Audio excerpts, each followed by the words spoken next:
If it's not, I will switch to it as fast as possible. You better. I believe it's track 3. You said it was track 2 last time. Try track 2 then. Well, that's wonderful. How about we just take it? It should start out with Patrick. And why did I just do the Tigger voice? Wait 2 seconds, and if it's not, you're getting a sample of SoCal Val. 3, 2, 1, initiate. Hello there, Raven. How you doing today?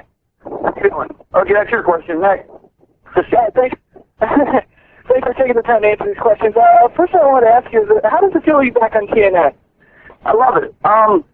You know, it's funny. I really, you know, you do this so many years, you can get dated, you can get a little, I don't know, you can get a little buried out, whatever. And it really worked out well for me because I've never really taken a vacation ever, and just sitting home for 10 weeks really reminded me why I love the business, what I miss about it, and really recharged my batteries because, I mean, let's face it, you know, we're the only job that goes year-round, you know, unended, and really, there's, you know, unless you get an injury, you don't go home. So I never really had a vacation where, you know, I wasn't injured or so, some capacity. So I just, so I want friends go, what are you going to do for your vacation? I go, nothing. I'm going to sit home and lay in bed and watch TV for 10 weeks. So I've had a few health issues too, so it gave me a chance to get to work on them and, you know, stuff like that. Alrighty, next question I have is, what do you think of Impact's move to Thursday nights? I think it's a great idea. I'm also a big fan of the 11 o'clock because I think we're still a growing company. I think every time we change from one station to another, I mean, the company grows, it changes a little bit. And I'm a big proponent of crawling and then walking before running. So I don't have any problem with being on 11. In fact, I'm glad we were. You know, I was actually, when they switched it, it originally was going to be 10 o'clock and they made it to 11. And I think it's a much better place because it shows that they want to. See, I think people always dwell on the negative. I think people started thinking, well, you know, maybe they don't have the faith in me. I think it shows they totally have faith in us because they want us to. They want to nurture us. They want to let us grow. They want to let us build instead of going out there in prime time and, you know, possibly not scoring like we need to. You know, plus they gave us a great lead-in with the Ultimate Fighter. I mean, so I think if anything, it's a vote of confidence. All right, I got a question for you about the ECW thing that Vince McMahon is doing, first of all. First of all, let me pick your brain, because I know that you are one of the wrestling geniuses. What is your initial take on what they're trying to do up there? Oh, Ross Foreman, you hear that? I'm one of the wrestling geniuses, not a wrestling genius, the wrestling genius. There's not too many of us. All right, I want to point out to my good friend Ross Foreman. What's the question? The question is, what is your take on what Vince McMahon is doing up there with the idea of bringing back ECW? Well, I think it comes down to this. People, and this is a very touchy subject for me, people, I hate that people, this goes back to the last question, I hate that people lump in ECW as hardcore or light heavyweight or this or that or whatever. It wasn't that at all. Those were elements, those were symptoms of a greater, the problem with the business at the time was the business had become very plain, it had become very stock, there was nothing new, and also wrestlers tended to be the same people in the same business for years, and they don't go to clubs, or they didn't go to clubs, so you had no influx of new people, new ideas, new things, new thoughts, new clothing, and it lost, wrestling before ECW had lost its style. It wasn't something hip, it wasn't something hot, it wasn't something on the cultural touchstone. Mm-hmm. And ECW, because of Paulie and others, we made it hip again. We made wrestling something cool, something cutting edge, something alternative. And just like how music needed to be woken and shooken up, beat up in its head, so did, and just like the Matrix did for action movies.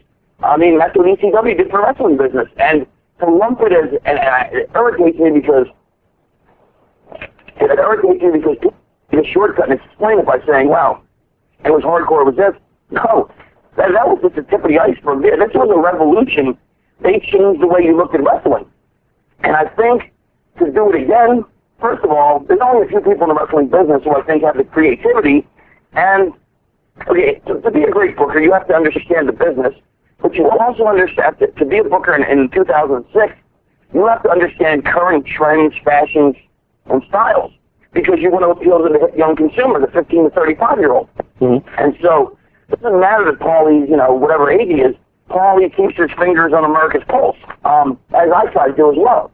So, I mean, I don't think, you know, I think I'll always, you know, like, I think I'll always be perceived as a hip, cool, cutting-edge character. At least I hope that. I mean, if I'm wrong, I could be. But the point is if they're going to make it successful, is they're going to have to use the old guys to establish something, then use all new guys to create a whole new revolution once again.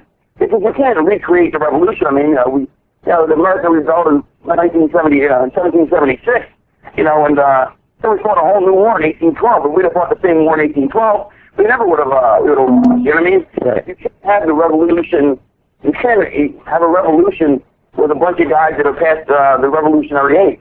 You know, it's not the age, but the revolutionary.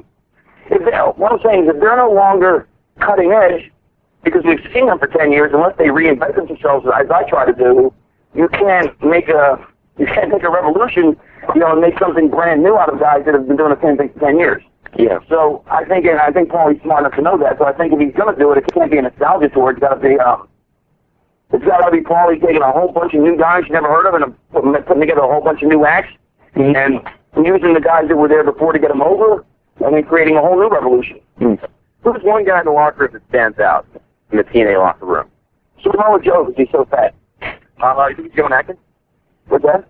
You think Samoa Joe should go on Atkins? I mean, he has a weight issue. Why not? Do I think he should what? Go on Atkins. Go on what? Atkins? No, of course not. No, I think Joe's phenomenal. I think he's a hell of a talent. And, you know, he's just a word ass. Yeah, earlier you said that 2 hours may be too long. Frankly, I watch Raw a month. Like what you're hearing? Follow us on social media. We are on Facebook at facebook.com/Wrestling Epicenter, or just search Wrestling Epicenter in the search box on Facebook. On Twitter at WEpicenter. On YouTube at IWR Interactive. And of course, check us out at WrestlingEpicenter.com, your hub and home of all things professional wrestling interviews. We're the originals, and we love what we do.